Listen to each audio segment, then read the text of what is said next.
I met my husband Chris almost 13 years ago, and we were married for 10 years. In the beginning, we were just friends since we were already in relationships with other people at that time. We kept in touch with each other over the years, and when I broke up with my boyfriend, Chris asked me out quite unexpectedly. Our first date went quite well, and we started seeing each other more frequently. Looking back, our relationship has always been very chaotic and unhealthy from the very beginning. You see, he cheated on me multiple times throughout our relationship. The first incident occurred within a month of us being together. He went away to a hiking camp with his friends, something he does every year. While he was there, he was on some dating site and talked with a much younger girl where they exchanged inappropriate pictures with each other. I noticed a change in his behavior when he returned, so I asked him about it.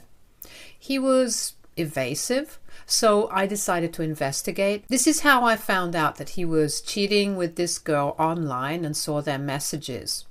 I confronted him immediately, and he told me how his friends introduced him to the dating site. He tried to justify how it was just pictures, but I expressed that this was not acceptable to me.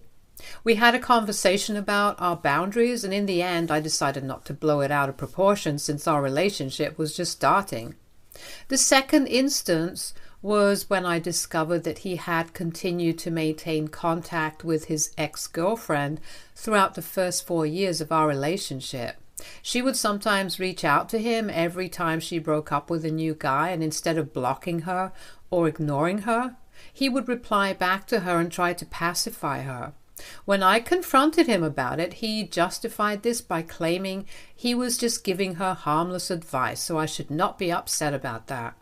He even went on to say how being friends with an ex is not a big deal. I was shocked to hear this and decided that it was time to talk to a therapist regarding these relationship issues that we were facing. Even though he was at first vehemently opposed to the idea, I convinced him to attend a few sessions with me. It turned out that our communication slowly started to improve, and the relationship saw positive changes. We became even closer and closer and eventually decided to get married in an intimate setting. Every one of our close family and friends attended our happy day. During that time, our relationship felt really good and we were totally in love with each other. We enjoyed being together and felt content with our connection. We have always split bills from the very beginning, so even after our marriage, we continue to do so. My ex was struggling a bit with some life choices and what to do next in his life, as he had dropped out of college years ago and had a low-paying job. His family as well was going through a very difficult period with his parents splitting and his dad moving abroad for work. His relationship with his mother was not great either. He was unsure of his career path. I, on the other hand, was doing a degree at a very prominent college and a D1 varsity athlete, so I had my life all figured out. He did not like me talking about my studies, so I never brought this up, as I did not want to make him feel less about himself. Every day after college, I would go for my part-time job so I could pay my expenses around the house. Unfortunately, one day, out of nowhere, I started having some pain around my arm and my chest area during training and went in for a full body work just in case. It turns out that there was a tear in my arms which needed to have an operation. I remember sitting feeling dejected hearing this, thinking about how I was going to miss practice for a couple of weeks, but this wasn't even the worst news. My doctor checked my blood work and told me that there was some abnormality there. Upon close inspection, they found a tumor in my breast. It was cancerous, but it was stage 2. I started crying and shaking hearing this and called Chris to come to the hospital. The doctor assured us that I was still going to be okay, as they had caught it early on. The revelation of my cancer diagnosis marked the beginning of a tumultuous chapter in our lives. In the beginning, my husband was extremely supportive. He spent hours and hours researching my treatments and the best surgeons to debulk the tumor. We found a great surgeon in Pittsburgh, so we scheduled an appointment with him. Meeting this doctor wasn't easy, but this was the best decision of my life as he was quite experienced. He told me from the very beginning the risk of the surgery and that he may have to cut out some fat from my breast. My husband and I both didn't care as long as I was going to be okay. I went into surgery and the doctor spent 18 hours taking out the tumor from my breast. It was a successful surgery, and I remember my husband crying into my arms in joy. Our happiness was short-lived as 3 weeks later, during our weekly test, we found the cancer returning. I collapsed in shock as I thought that we had got it in control. My husband was proactive and spent countless hours with the doctor, talking to him, coming up with a game plan for my recovery. The treatment journey was arduous, filled with the harsh realities of chemotherapy, surgery, and the emotional toll of facing mortality. The toxic substances coursing through my veins were difficult to live with. During treatments, my husband and I found solace in the simplicity of companionship. Through the nausea, the hair loss, and the moments of despair, he stood by my side, offering solace and unwavering support. Our bonds deepened as we navigated the uncharted waters of sickness together. The surgery to remove the tumor again was a pivotal moment. I was clearly informed by the doctor that this time they would have to remove my entire breast. I told my doctor that I had been thinking about it and that I wanted to remove both of my breasts.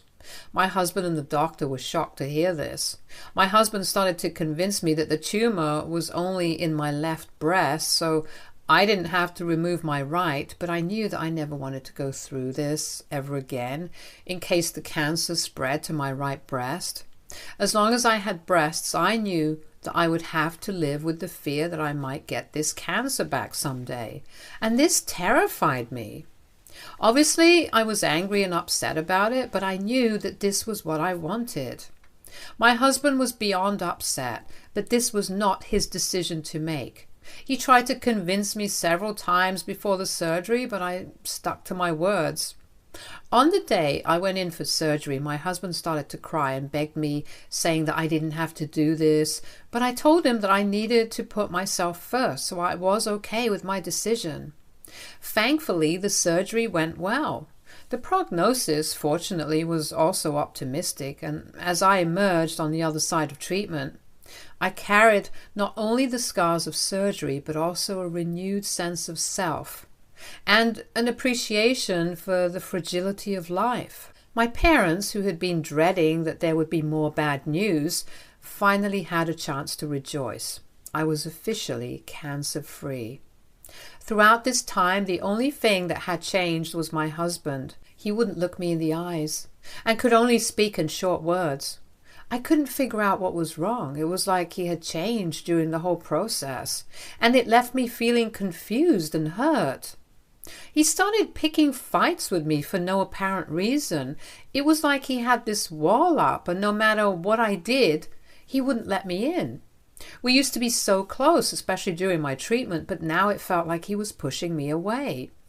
I tried talking to him, asking what was going on, but he would just get defensive or avoid the conversation altogether. It hurt, because I needed support, especially after everything I had been through. Instead, I found myself dealing with tension and arguments that I couldn't understand. I began to feel this growing distance between us, and it made an already tough situation even harder to handle. I needed my husband to be there for me emotionally, but it seemed like he had checked out. The fights became a constant lingering cloud over what should have been a time of healing and rebuilding. I questioned whether the strain of my illness and the decisions I had made regarding the surgery had taken a toll on our relationship. Was he resentful or struggling with his own feelings? Amidst the physical and emotional recovery from surgery, I found myself grappling not only with the aftermath of cancer, but also with the strain on our relationship. It was a difficult time, and I couldn't shake the feeling that something had fundamentally changed between us. One night, after he came home drunk, things took a turn for the worse. I could sense the tension in the air as soon as he walked through the door. I looked at him, concerned, and asked if he was okay. Instead of a reassuring response, he just started laughing, a bitter and mocking laughter that echoed through the room. "It's not like you can do anything about it," he said, his words cutting through the air. I was taken aback, not understanding what had triggered such a harsh remark. I persisted, asking him what was wrong, hoping for an explanation that would shed light on the sudden animosity. He continued to laugh, the drunken haze apparent in his eyes. I kept urging him to tell me if something was troubling him, and he finally blurted out something that left me stunned. "How can I be happy when I'm living with a man?" he said. I couldn't believe what I was hearing. He went on to say he wanted a wife, but now he had a man because I had decided to cut off my breasts. Tears streamed down my face as his hurtful words sank in. He continued saying he hated seeing me ever since the surgery, and he wasn't attracted to me anymore. Despite my tears, I tried to explain that I had no choice. Cancer is dangerous, and I didn't want to go through it again. I was lucky to come out of it alive, but I couldn't bear the thought of facing that kind of danger again. He yelled at me, saying that cutting off my breasts made me look more ugly. I kept crying, feeling the weight of his words crushing me. It was a painful realization that the person I had relied on for support during my battle with cancer now saw me in such a negative light. The scars on my body were not just physical, they were a reflection of the emotional wounds inflicted by someone I had thought would stand by me no matter what. That night was worse than the night I had found out that I had cancer. While my husband passed out on our sofa, I slept alone in our bed. Now that I knew my husband did not like me after my surgery, I was afraid that I would lose him forever. I couldn't sleep the entire night and kept tossing and turning in bed. It was only in the wee hours of the morning that my tired brain finally switched off. The morning after that painful confrontation was a blur of confusion and heartbreak. When I woke up, my first instinct was to find my husband, hoping that somehow the hurtful words exchanged the night before were just a terrible nightmare. I anxiously searched the house, calling his name, but he was nowhere to be found. Descending the stairs, I noticed an eerie silence in our home. The couch where we had passed out the night before was empty. Panic set in as I scoured every room, desperately hoping to see him and make sense of the emotional storm that had unfolded. That's when I noticed a sticky note on the fridge. My heart sank as I read the few words scrawled on that small piece of paper. "I'm done with you." It felt like a punch to the gut. I tried to call him over and over, but there was no answer. His belongings were gone, his car was missing from the driveway, and it was as if he had vanished into thin air. In a state of shock, I reached out to his parents, hoping they could shed light on his abrupt disappearance. To my surprise, they were just as bewildered and shocked as I was. They had no idea where he was or what had transpired between us. It was a surreal moment of isolation, realizing that the person I had built my life around had vanished without a trace, leaving behind a void that seemed insurmountable. I called my parents, and they rushed to be there for me. I told them about what had happened between me and my husband the night before. My dad was extremely angry hearing that my husband had called me a man. My mother, on the other hand, kept calling my husband and searching around the house for some clues. Fortunately, his parents arrived at the house as well. They had heard the panic in my voice and thought it best to check up on me. We were all really concerned. I could hardly function, and my mind kept going to the worst scenario. I can honestly say that the pain of that morning eclipsed even the darkest moments of my cancer diagnosis. The uncertainty and the suddenness of his departure left me grappling with a profound sense of loss, with no closure. We went to the station and filed a police complaint, but because he was an adult who had packed all his clothes and taken his car, it was pretty much clear that he had simply left me. When I returned home that night, it felt like entering a void. A space that once brimmed with shared laughter and warmth, now it echoed with the haunting silence of abandonment. Days turned into nights, and I found myself crying for hours on end, hoping against hope that he would walk back through the door, ready to apologize or explain. The house, once filled with the hum of our shared life, now felt desolate. I clung to the belief that maybe this was just a terrible misunderstanding, and he would return to make things right. I called his number incessantly, my heart sinking with each unanswered call. It was as if he had vanished from my life, leaving behind an aching void that no amount of tears could fill. My parents, sensing the depth of my despair, decided to stay with me for a couple of days, but it was really difficult for my dad to go to his workplace as my house was pretty far from his site. Hence, I tried to stay strong in front of my parents so they wouldn't have to worry about me anymore, and they eventually went back to their place. I was once again all alone and wandered around the house, too sad to do anything else. The days that followed were marked by a mixture of confusion, grief, and a profound longing for answers that seemed to elude me. I couldn't believe that my husband of 10 years had vanished from my life without any explanation. Eventually, I decided that I had enough. As much as I was grieving, I wanted to get back into training and started doing online college classes so I could graduate. There was a lot of therapy, crying, and mental breakdowns, but I knew that I had to keep going forward. I was asked out by a couple of men and tried to go on a few dates, but I just couldn't get my husband out of my mind. Since then, I have graduated with 2 degrees and have secured a great job. I have healed a lot through therapy and worked hard on myself to become better and stronger. I met Paul while we were working. He was a client of mine and I was never looking to date him, but throughout the time we worked together, I could see that we both were attracted to each other. After our contact was done and he was no longer a client, Paul surprised me by asking me out.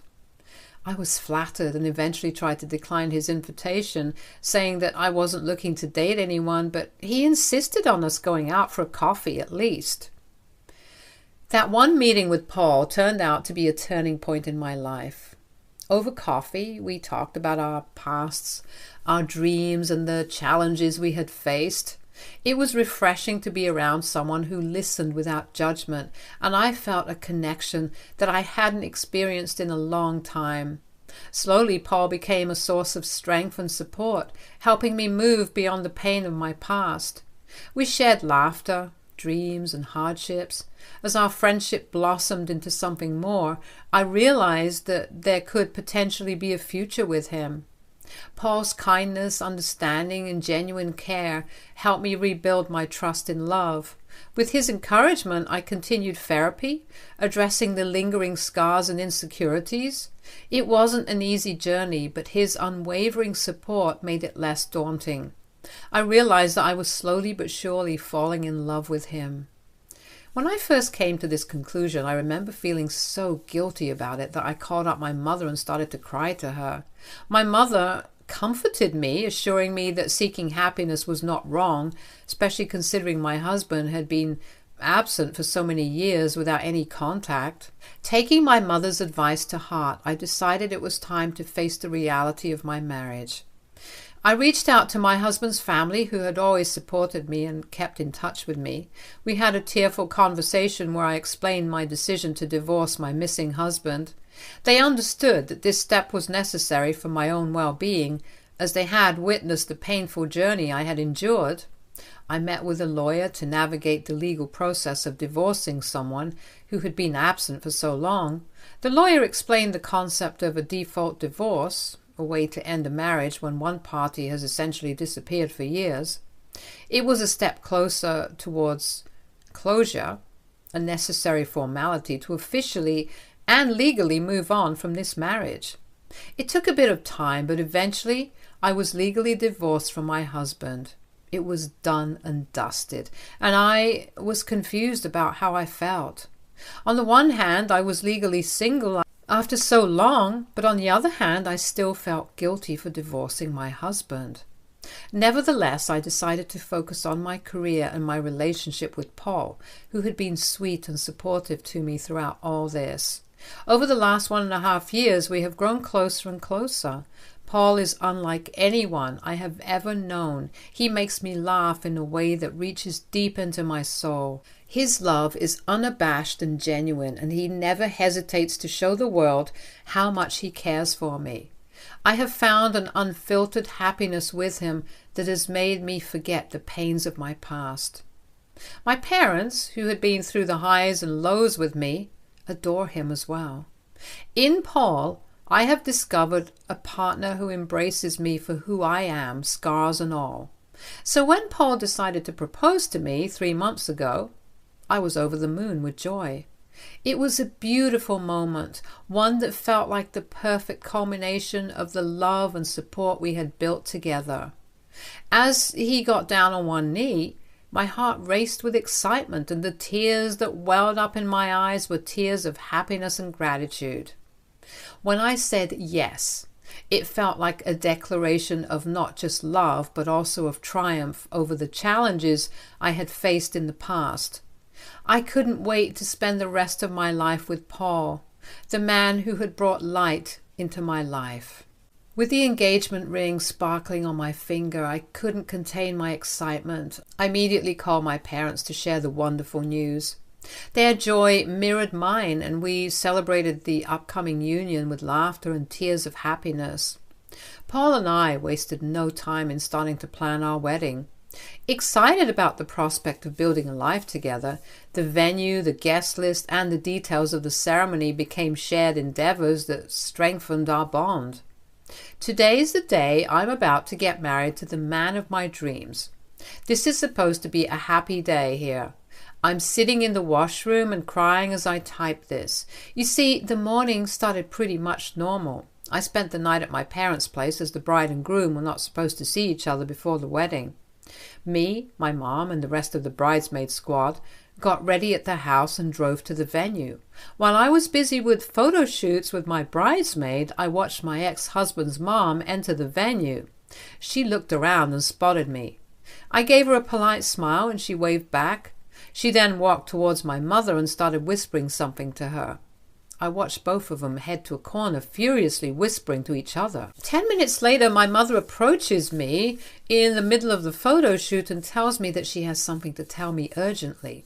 I looked at her and I knew something was wrong. I excused myself in front of everyone with the pretense that I needed to go to my room and get a touch-up. My mother's face wore a solemn expression as she locked the door behind us. Immediately sensing something was amiss, I asked her if something had happened to Paul. My heart pounded with fear. She shook her head and with a grave expression she motioned for me to sit down. Taking a deep breath, I settled into a chair, my eyes fixed on my mother. I felt a knot of anxiety forming in my stomach as she began to speak. She told me that very morning my ex-mother-in-law had received a call from my ex-husband, Chris. My eyes widened in shock as I struggled to comprehend the words she had uttered. My mother continued saying that apparently Chris was alive and well, and he was currently living in Canada and had been concealing his whereabouts from everyone, including his parents. The revelation hit me like a physical blow. My mind had stopped functioning as I grappled with the shocking information. My mother told me that his parents were as blindsided as I was, having had no inkling of his relocation.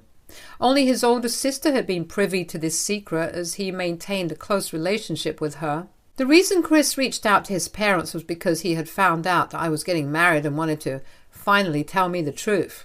He had apparently tried to call me several times, but my number has changed over the years, so then he tried to call my mother, who had left her phone back home. As a last attempt to reach me, he had called his parents and told them the truth. Understandably, his parents are furious at him for vanishing from everyone's lives without a trace or an explanation. His mother had begrudgingly approached my mother and told her the truth, as she felt I needed to know everything before getting married just in case. Hearing the news, I felt a lot of emotions. Disbelief, anger, and a strange sense of relief that my ex-husband was alive. My legs are trembling, and I have since been crying while everyone is waiting for me so we can proceed with my wedding. I'm still confused as I'm writing this. I don't understand why Chris waited so long to tell me the truth. Why didn't he just divorce me and leave me like a normal person? All these questions are going on in my head when I should not even be thinking about my ex-husband on my wedding day. I would just like to know, AITA for getting married to another man and not having tried harder to find my ex-husband? Update 1. Thank you everyone for your hundreds and hundreds of comments. I guess pretty much everyone agrees that I'm not the a-hole here, despite some of your speculations. I did go through with my marriage with Paul, obviously, as I was completely in love with him, and no one can stand in our way. Paul knows by now about Chris reaching out, and he is as perplexed as me. When I was writing this post last week, I was feeling a lot of emotions. Hence, in the heat of the moment, I was a bit confused and wanted to know if I did something wrong.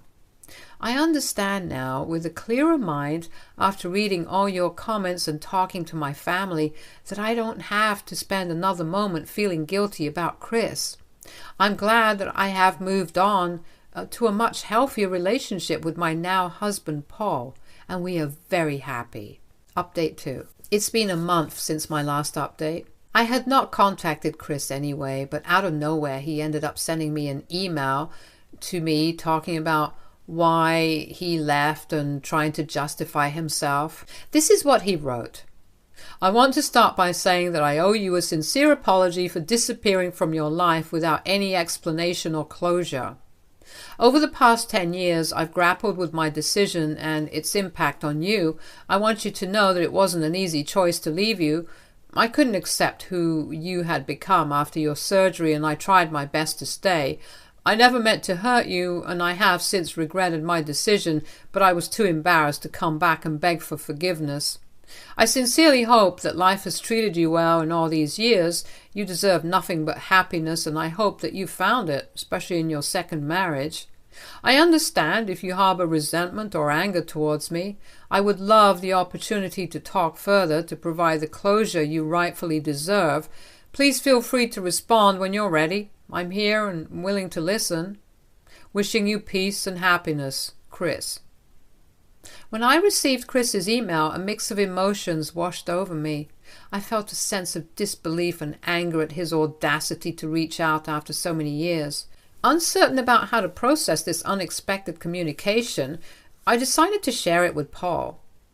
We read the email together again, acknowledging that it was extremely odd for Chris to write this email to me, even though I have chosen to not engage with him. We both agreed that engaging with Chris would not serve any positive purpose in my life, so I did not reply back and simply blocked his email address. I have also talked to my parents about it, and they understand my stance. With this decision, I have found a renewed sense of closure from my past. Update 3. It's been 5 months since my last update, and life has been on a positive trajectory. Since blocking Chris, there's been no attempt at contact, allowing me to focus on the wonderful developments in my life. Recently, I discovered that I'm pregnant, and I couldn't be happier to share this joyful news. I can't wait to be a mother and meet my baby soon. The anticipation of this moment has been a long time coming, and Paul shares in the excitement. I wanted to share this happy update with everyone in case any of you were still looking for an update. The unexpected joy found in Paul's company has shown me that life has a way of surprising us with new beginnings, even when we least expect it, and everyone deserves to find this kind of happiness one day. Stay tuned for more stories from our girl